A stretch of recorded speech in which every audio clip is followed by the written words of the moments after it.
Three, two, one. Hey, everybody. I am David Bloom, co-founder of Next TMT, the newsletter famous around the world. And it's a spin-off podcast, which is this, with my co-founder, Daniel Frankel, talking all things technology, media, and telecom. That's the T, the M, and the T in Next TMT. And we look at where things are going. This week, we're looking at the face-off between a mere count them five, AI company tech CEOs and count them 8 billion humans, courtesy of the redoubtable Tristan Harris's new documentary and a more general conversation about, is this going to end the economy as we still know it? Netflix tests subscriber wallets in an uncomfortable economic moment, while all of their competition also seem likely to push another double-digit price hike. Taylor Sheridan demonstrates his increasingly well-known formula with yet another hit, The Madison. YouTube's Neal Mohan explains why it's really parents' fault his company's technology is so darned addictive. Amazon wants to try again with its phone a decade after the Fire phone proved it was not fire. So does Donald Trump. And finally, Mark Zuckerberg, another purveyor of highly addictive technologies, has decided the metaverse isn't so addictive after all. So plugs are being pulled. Hey, Daniel, what are you up to? Man, what an action-packed issue. I mean, if I'm a consumer and you're saying I get this for free, For free, I know. come on, what's the catch? What's the catch, indeed? So no, I mean a lot of stuff in the old duder's head, man. I guess we'll start with that big $2 a month if you don't like ads Netflix price hike, like the seasons. The Netflix price hike just comes and we all live It with it. doesn't feel big, but it does feel like it doesn't feel big so much as it feels like death by a thousand, not cuts, price increases. It's $2 for them per month, but it's 38 cents on the Snickers bar, which is now slightly smaller. It's another 5,000 on your car. It's another buck per gallon of gas if you're lucky. In California, it's another $400 per gallon, I I mean, these think, guys got what, roughly. 2.8 breakup, $2.8 billion breakup just from walking away from that deal. They can count the money and take it easy for a while on the old consumer. Yeah, it was actually interesting. One of the analysts I read, and I'm blanking on who it was, pointed out, this is actually earlier than anticipated. They kind of expected end of the year that they Right. would do this because they do it like every 18 months typically. And their whole mantra is we raise the prices, we take the money, we reinvest it into programming, which makes it more valuable, and then we charge more, blah, blah, blah. It's one big happy, endless hamster wheel of lots of shows. Right. So it And shows up that's their pitch. like the pizza in Breaking Bad. It shows up in the product. They don't cut it because that would take extra resources and take away from the flavor of the pie. I get it. Moffat Nathanson analysis isn't new, but they kind of sum it up in the strategy is the more elastic ad-free tiers, especially the one that delivers you 4K, now $27 a month. If you're going to quit, there's an option. You can go to the ad-supported one. We actually make more money that way. So they're incentivized to do it. They've got like kind of a funnel to the sort of cheaper tier. Their churn remains 2%. I mean, the last price raise wasn't that long ago, Yeah, it's and not hurting them. Yeah, I mean, you consider they're Peacock. okay. I think that yeah, it's like, well, the really interesting thing is, so Deloitte had its annual study, and one of the things they pointed out, average household subscribes to 4 services. 40% have churned out in the last 6 months. Of those surveyed, the 3,500 or so that were surveyed, have churned out of a service in the last 6 months. 20%, about 1 in 5, have churned back into a service they previously canceled. So that's a little bit of a revolving door, but that's expensive for these guys, right? And to me, the question is not what it does to Netflix. It's what it does to number 4 or 5 on a household list at a time when the economy's uncomfortable, That's a really good right? point. It's like, Yeah, that's really good. it's like, yes, they could go down to the ad-supported tier, but really they might just say, Olympics are over and I don't care about NBA, say. Right. And what else is on Peacock? It's that kind of stuff. I mean, no knock on them in particular, though there have been knocks about, what they have besides a Well, formidable tell you what's sports on lineup. Paramount Plus. You brought it Oh, up last week, and I checked it out. The Madison, Michelle Pfeiffer, Kurt Russell. It's like you watch those old NFL films on Vince Lombardi, and he's drawing up the sweep, and he runs that play like 16 times a game, and the opposing defense knows it's coming. It's executed so well, they can't stop it. It's kind of the way with they Sheridan. can't stop it. You got the big Yeah. stars, right? That's part of the formula. You got the attractive young daughter who's sort of the naive, bimbo-ish character. Idiot, I think, is the, technical term. Right. I mean, the overly indulged, young daughter You got the big person. cities laden with crime, vapid, just full of effete males who couldn't survive for 1 minute in the real outback of Montana. And you've got the pastoral beauty of Montana, beautiful Just eagle. saying they don't call it the Outback in Montana, that's, Australia, but fair enough, close Okay, enough, close okay, enough, you know just what saying. I mean. It's Yeah, well, they just well, call it ranch land. What I think is funny is like I've heard so many conservatives say, "I don't like to be preached to by Hollywood. I don't want to hear a message. I just want to turn on TV." Well, when I watch your favorite Taylor Sheridan show, I get a message, sir, like 4 or 5 times a minute. And they're subtle, I mean, they're so subtle. I Yeah, mean it's you get like I mean, little there's the opening scene of the first episode when the ding dong gets mugged. I mean, she could have been a frickin' lighthouse. She's got this hot pink and white little dress and two giant bags of stuff, walking among the gray denizens of the city of New York. On, I might add, one of the most surveilled and guarded streets in America.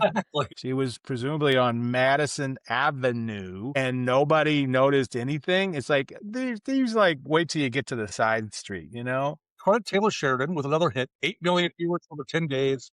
Paramount biggest view ever on Paramount Plus. The guy has produced I can't count them here, but it's a string of 7 or 8 hits back to back to back. Some of them spin-offs of Yellowstone, some of them standalone, and he keeps upstaging himself. And what can you say? I mean, that's a batting average on a high volume shooting. And Shonda Rhimes, Ryan Murphy, Chuck Lorre, who else has done better than that in recent history? Well, in recent history, I don't think there's many people you can point to. Bill Lawrence has done very well. He's got a long list. But I was thinking Norman Lear.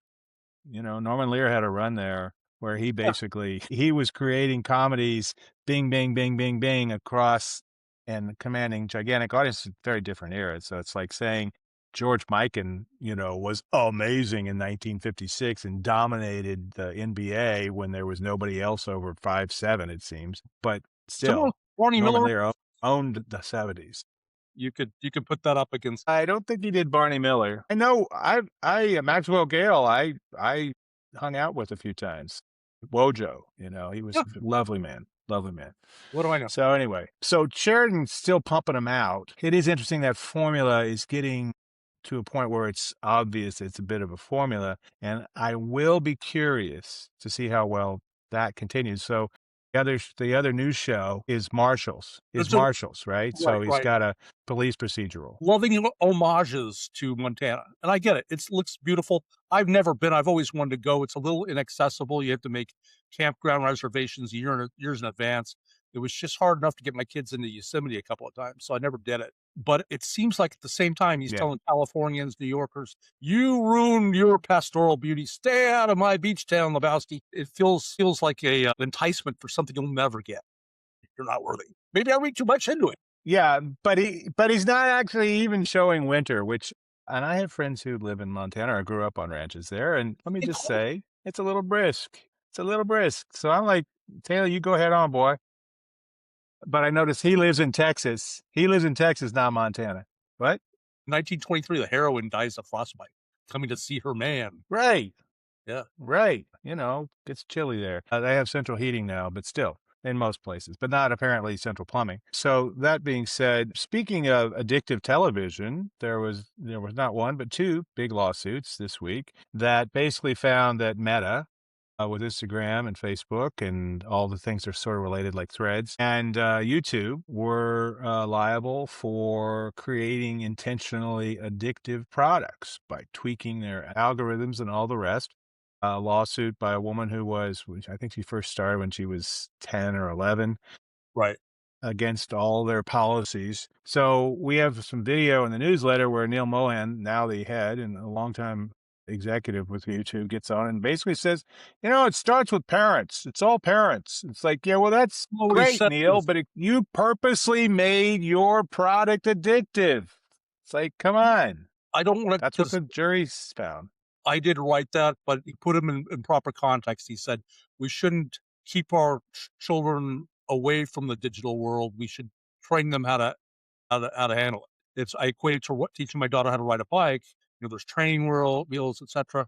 But I also think, how Yeah, many parents lectured their children about the dangers of addiction, only to see their kids step on that ubiquitous landmine. It's everywhere, and it's just it's a right. little hollow to create. Well, it's like saying, but here's the deal. It's like saying, okay, so we made the methamphetamine more addictive, Right. but you should like microdose them so that they don't get totally hooked on it. That's kind of feels like his argument. It's like it's parents' fault. We're just happy purveyors of community and connection. Like R.J. That's sort Reynolds of been been a already Zuckerberg trying it. line. So yeah, the New York Yeah, Times.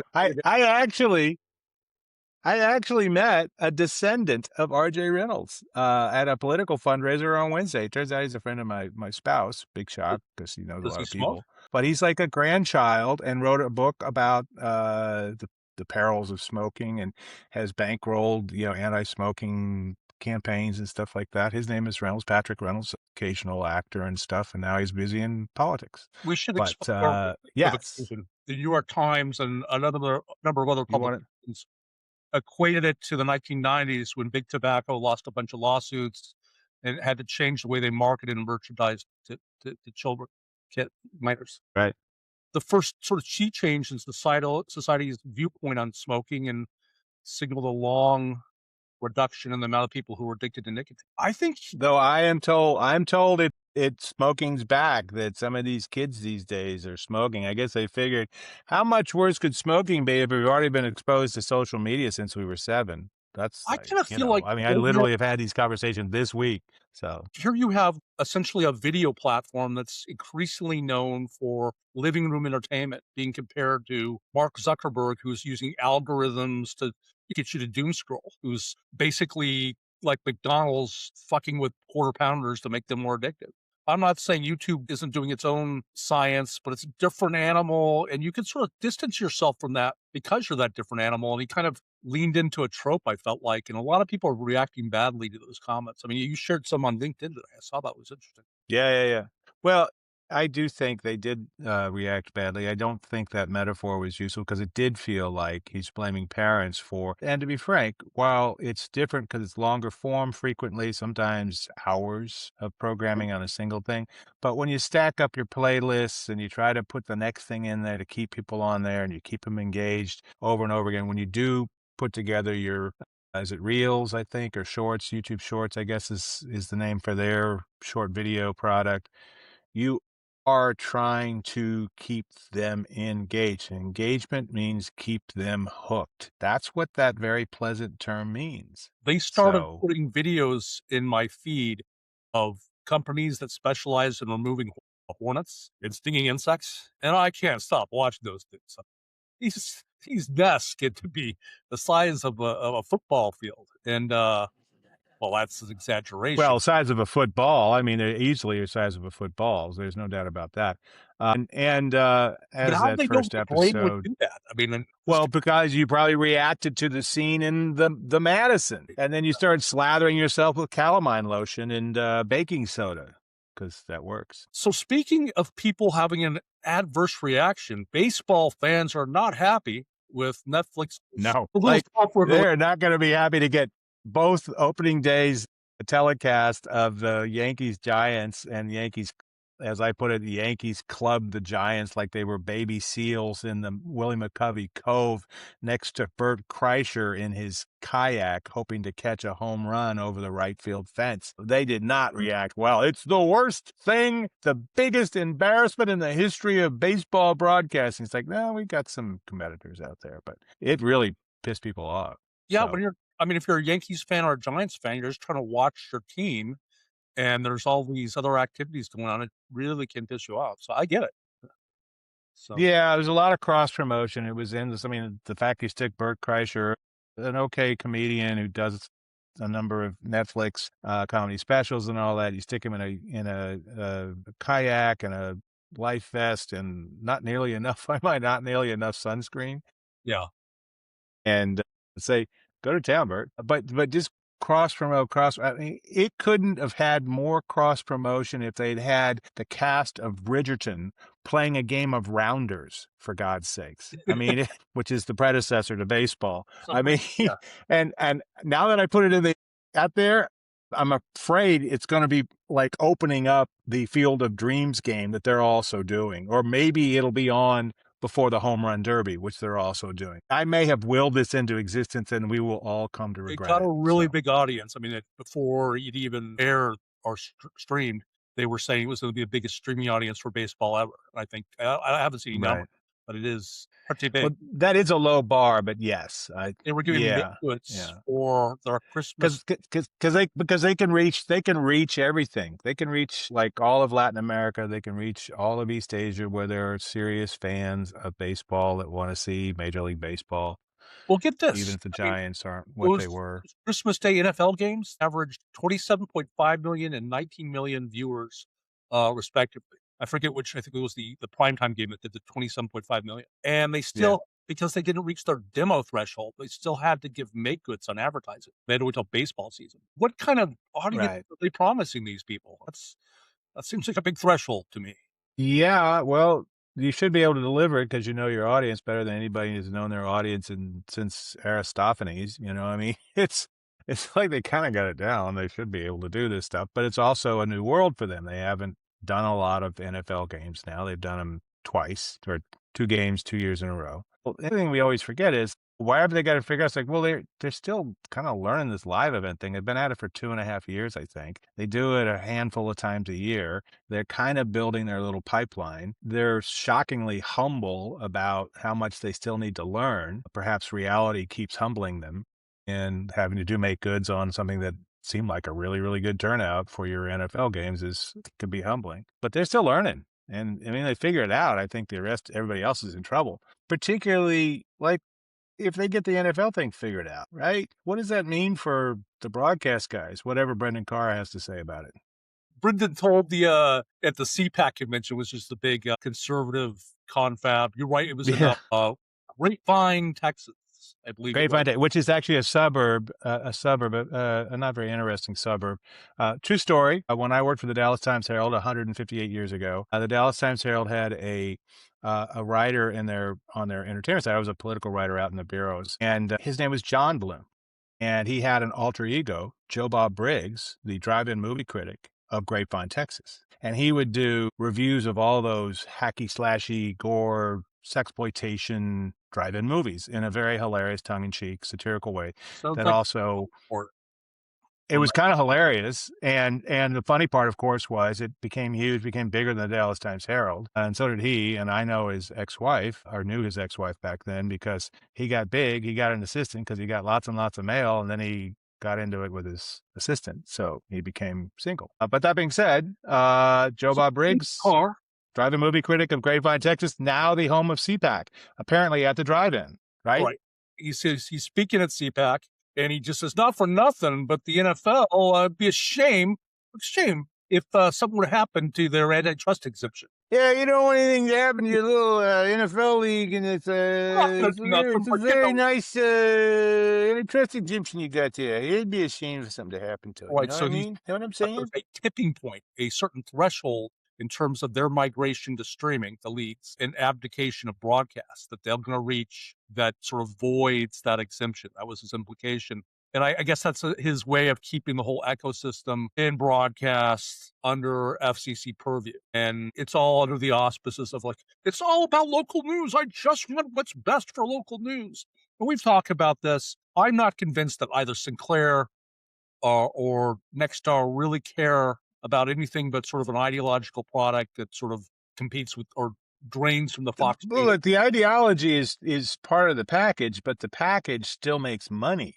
I mean, I get your point, but don't forget, local news is one of those things that Are they ties people investing in in. it? Local weather, high school sports, the local news that actually may or may not just be about, the latest murder or car crash, but occasionally like substantive policy questions or something like that coming up. That actually has some value. I And haven't at a time seen it. when these smaller markets are becoming news deserts, this is what's left. And it's scary because Are they I covering spent city time in capital small cities? Because markets. there's nothing in Los Angeles locally where they're embedded C-SPAN, like, covering the daily No, no, the Spectrum News Channel is actually fairly impressive. They've Yeah. got 35 journalists sprinkled around, or what do they call them? Pod journalists. They're one-man bands, and each has a geographic area throughout Southern California. Now they're expanding it. I'm not going to knock Spectrum on this one because it's a significant investment in a news presence, and they showed their worth, I think, a year ago during the fires. But there's not a lot when you start to get out to, Market 275 in Weatherford, Texas, which you invoked in the column. It gets tough. And there's not a lot left. A lot of those little newspapers are long gone. They couldn't they used to be a license to print money, and it's all gone. So what's left is the local broadcast station, which is typically kept afloat by local news and weather Mhm. and by NFL. It's Well, just what it luckily, is. in the media business, we have the Compass, which is Deloitte, and their which study is that you, brought to us? It's their digital media trends report of the year, and It was you twen know, I found it was pretty interesting stuff. Just the legacy stuff is down 4.4 million users, and the streamers were up a lot, and they expect even more of that as they're also increasing their prices. But legacy, satellite, broadcast, and cable are all having problems and seeing a continued thing. And it says, yes, Spectrum's doing good work here, but net, it's fast on its way to becoming a quote niche product, unquote. So take that and put it in your hat, Brendan. How are you going to fix that? Yeah, I would You argue the know, Spectrum thing's a little different animal, and that it's bridges the it gap. is, but it's the only thing that's working. It's the only thing Yeah. that's working. It's the only thing that's like even not collapsing. It's just kind of holding a little bit, right? But speaking of pay TV, the DirecTV guys did manage to convince a San Francisco federal judge to slap an injunction on the DOJ FCC approved $6.2 billion takeover of Tecna by Nexstar, which a lot of people believe Yeah, you bundle 260 stations, that's will cause you irreversible harm. double you double the alleged cap by Yeah. more or less. What often happens when people want to jam things through with executive orders and we'll just do this, they don't dot the I's and cross the T's. And it's a pretty easy lawsuit to go and say they didn't do this, they didn't create the justification, they didn't do the process, and the process didn't get thrown out. And the judge says, You're right, we got to follow the process. This is what Congress set up. And until Congress makes a decision, they can't overrun that. That happens a lot. And Trump's people aren't the best administrative warriors, right? They got great ideas. They're going to do this, going to change everything with Right. one fell swoop, Do one, this with yeah, more. with from everything. But they don't always follow the rules. I know this is shocking to hear. And that means they're vulnerable to being overturned. And they have been overturned a lot in a lot of different areas. And this is the latest one. So So that it's ruling came out of, boring, but it's how it you know, works. Yeah. 87 miles as the crow flies down the 580 west in San Francisco. A judge this week ruled that Anthropic was also likely to be successful in its lawsuit against the federal government for declaring it a supply chain threat. Pete Hegseth and the Pentagon removed them from their government contactors list with extreme prejudice a few weeks ago and declared them that after Anthropic didn't want to take certain red lines off of their Claude product. They didn't want, as we've said before, Claude to be able to shoot weapons autonomously, and they didn't want it to be used for domestic surveillance. Right. And I might add that part of what undercuts the Higgs's position, the Secretary of War, we should like always just put an exclamation point after it, is that they then allowed those same exceptions to be in the contract that they assigned within hours with OpenAI. It's like, oh, you can do it, but we're going to screw these guys because we don't like them talking about it and making us look bad. Right. And that's kind of what the judge was saying. It's like this clearly was retribution in contravention of basic First Amendment rights to disclose the government's, bargaining position on matters of significant public interest. And so once again, they got out ahead of themselves in lots of inappropriate ways and may not be able to do the thing that they impetuously decided to do. Now, that's fine with something like this that you can kind of unring the bell. It may be more problematic in the Strait of Hormuz, but who am I to equate those things, given that they do involve the same Secretary of War. Also, this week, speaking of surrendering and not surrendering, Mark Zuckerberg, another purveyor of highly addictive technologies, has decided the metaverse not so addictive after all. He has pulled the plug on most of his Horizon Worlds, which was What? the consumer Wait, facing what? universe We're all supposed to for live in the metaverse.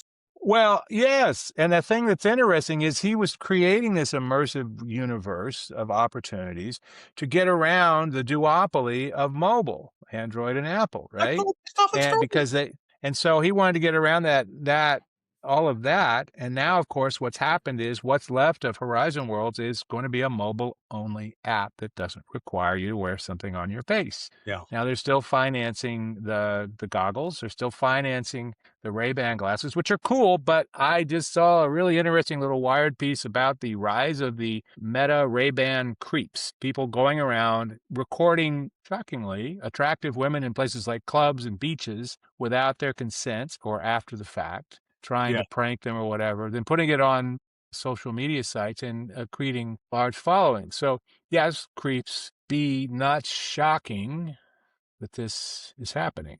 So here we are. I would remember thinking about the whole, well, we're all going to wear glasses. It wasn't just Zuck. It was a lot of masters of tech creation who had that belief, that very self-conscious, very nuanced consumer fashion element that has been Yeah.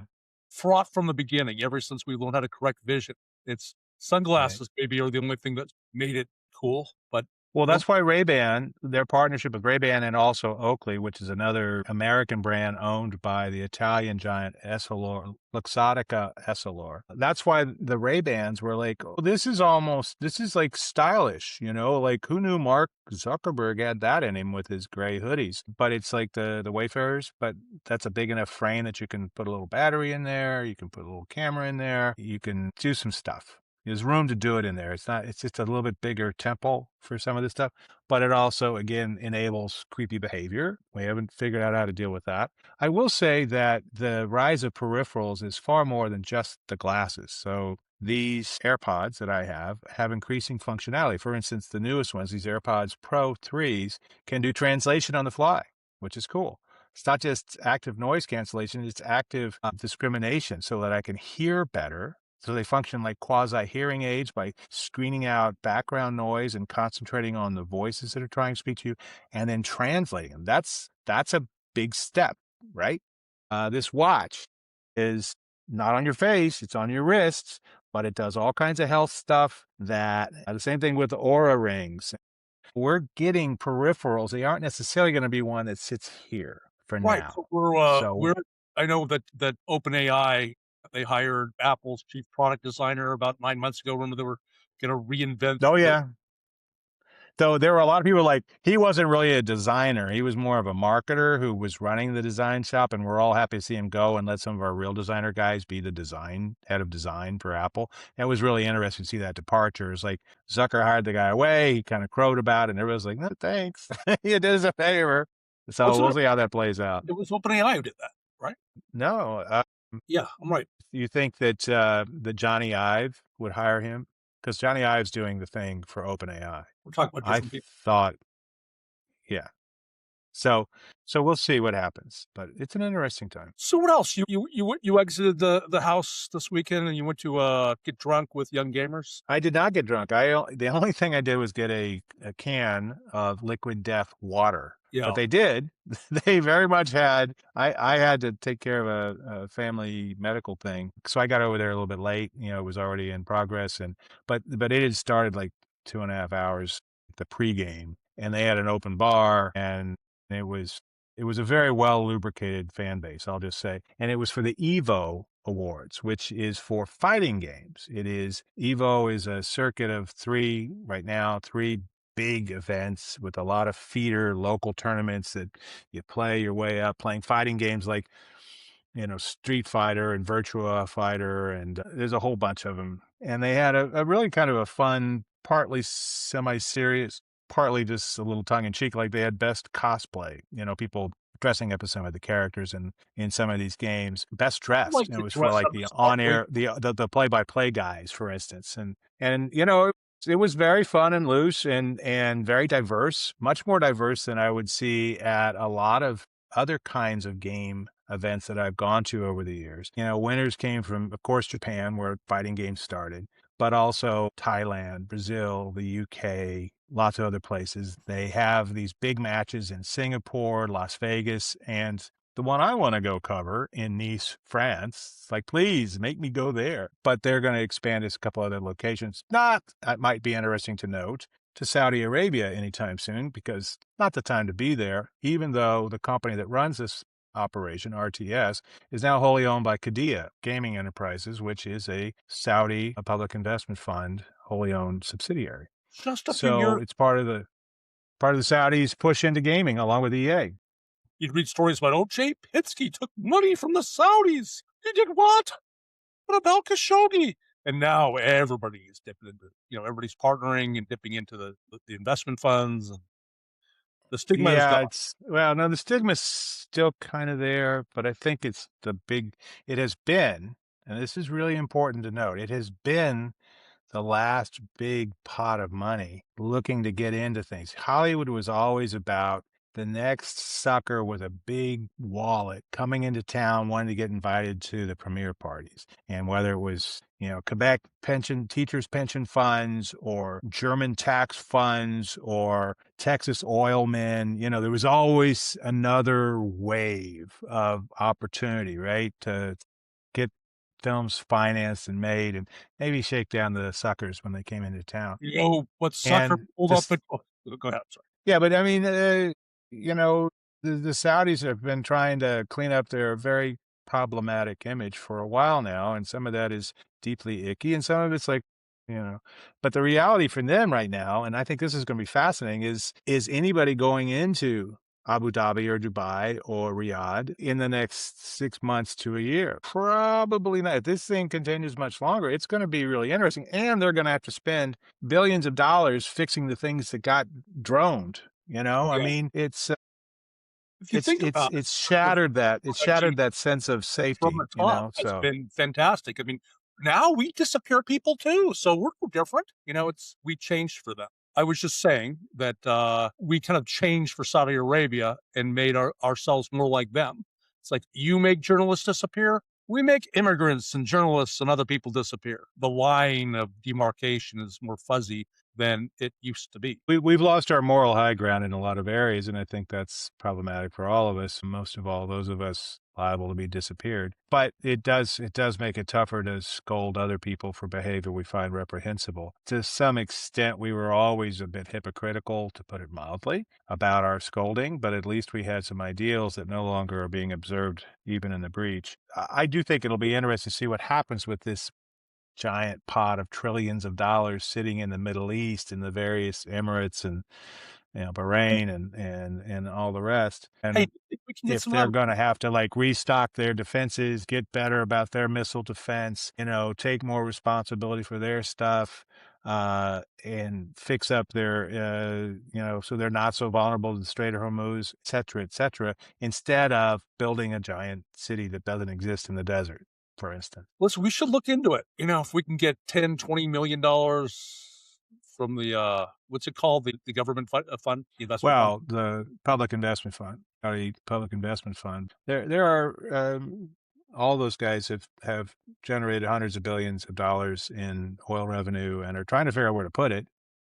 Some of it is they don't have that many residents, so there's only so much you can do with like Yeah. guaranteed basic income of 120,000 or whatever for your residents, or So, whatever it is.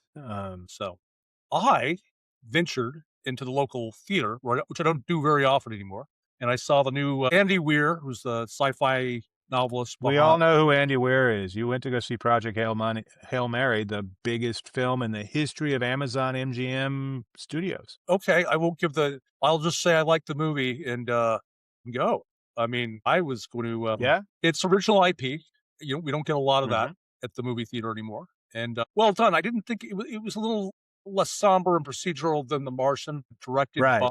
the guys who did the Spider-Man. Lord and Miller, who did Sonny with a Chance of Meatballs and the Spider-Verse, the great Spider-Verse animated film. They're terrific. That this was a big step for them, I It thought. It's creates really sort of a interesting. family-friendly, fuzzy little friendly vibe. The relationship between Gosling and an alien. I won't spoil it, but go see it. It's pretty good.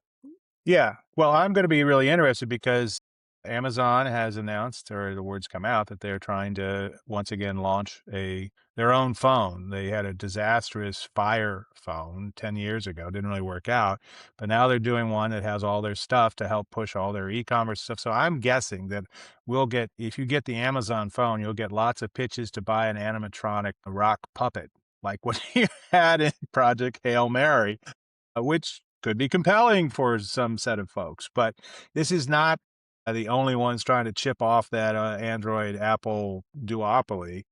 Donald J. Trump apparently there's some progress being made. The Verge reported that they've seen documents saying the FCC has signed, a big shock, has signed off on certifying a model of a phone that appears to be from the guys who are semi-attached in a rather secretive fashion to the company that would be running the Donald J. Trump phone company. Yeah, Thomas's boy Brendan isn't threatening his boss, that's for sure. No, that one's sliding through. I'm not thinking that was a heavy duty lift to get that approval. But the really important part is it's moving forward. And though they aren't talking about it, the Verge guy really tried everything. He was like comparing email addresses and calling and phoning and it's like nobody's talking. It's moving forward. So maybe it's not going to launch. Maybe there's not a business for it. Maybe this isn't the time to launch it, given all the conversation about how much money Trump and his children have made from the war itself with some of their investments. America hates nothing more than a war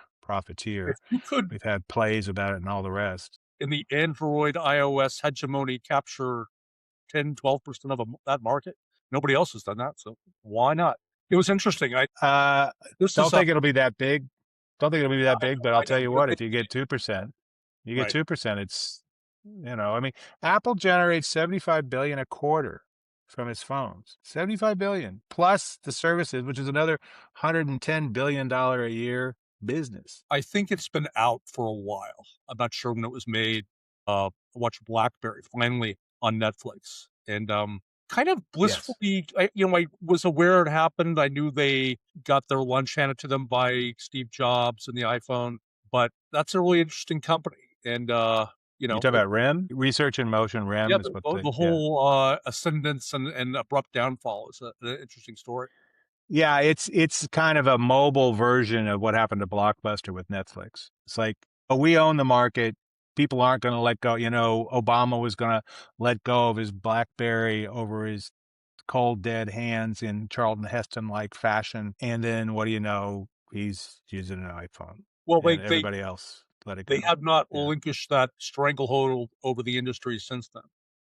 they haven't. But they made a much better product. But people who thought I needed a keyboard because I type very fast and I thumb type very fast. I said I need like an agents in Hollywood. They were living and dying off of that I'm BlackBerry going to a keyboard. Leafs game tomorrow with a friend from Kitchener Waterloo, and I was talking to him yesterday. I had no idea that Kitchener Waterloo was kind of like the Silicon Valley of Canada back in the day.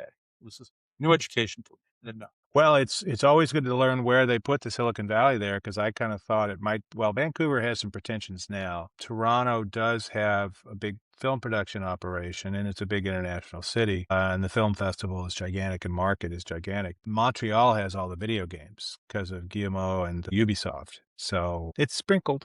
But Kitchener Waterloo, those Canadians, they're always coming up with something. So Attractive with women, that, we probably states. I mean, we Montreal, yeah. place to be. Well, have fun with your Kitchener Waterloo guy. You might want to explore who Kitchener was, and then watch the Zulu movie with Michael Caine, just in honor of all that. I'm going to, if it's okay. Okay, all right. But because Kitchener was in a disastrous battle, and Waterloo was too, though worked out fine for the Brits on that one.